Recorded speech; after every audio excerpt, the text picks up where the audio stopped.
पुरोगामिनी महामनी महाराणी अहिल्यादेवी होळकर यांना प्रथमच जयंती निमित्ताने माझा मानाचा मुद्रा.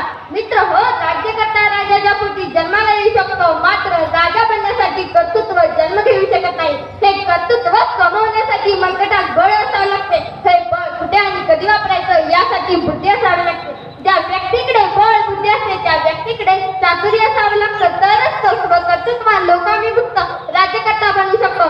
या आणि याच तत्वावर तोंडीगावच्या मुशीत आणि सिंगानदीच्या कुशीत जन्मलेल्या अहिल्याबाई होळकर यांनी होळकर साम्राज्याची धुरा स्वतःच्या खांद्यावर घेतली.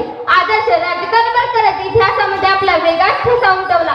देवत्व बहाल केल्यानंतर, देव किंवा देवी म्हटल्यानंतर ज्या कर्तृत्वाला सलाम मी करतो, ज्या कर्तृत्वाला सलाम करून देवी ही उपाधी द्यावी लागली, त्या म्हणजे अहिल्याबाई होळकर, त्या म्हणजे अहिल्याबाई होळकर.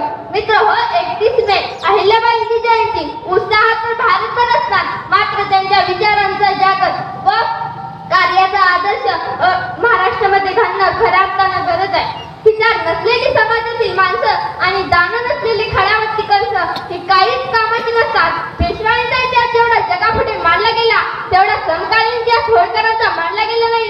ही वस्तुस्थिती नाकारून चालणार नाही, कारण हजारो वर्षांपासून बहुजन समाज शिक्षणापासून वंचित होता.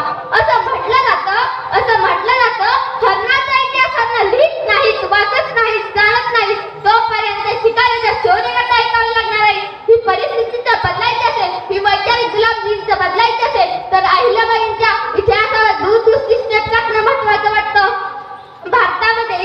भारताच्या इतिहासामध्ये बळाचा वापर करून अनेक युद्ध जिंकली गेली, मात्र बुद्धीच्या जोरावर ते युद्ध जिंकणारी राणी म्हणजे अहिल्याबाई होत्या.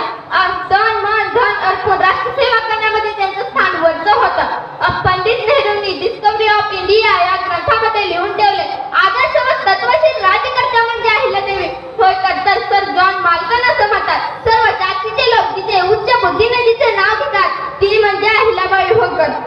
तर विनोबा भावे असं म्हणतात, शस्त्राच्या जोरावर नाही तर बुद्धीच्या जोरावर युद्ध जिंकणारी राणी म्हणजे अहिल्यादेवी होळकर. इंग्रज कवित्री जोना बोले असे म्हणते, kind of her title fame Ahilya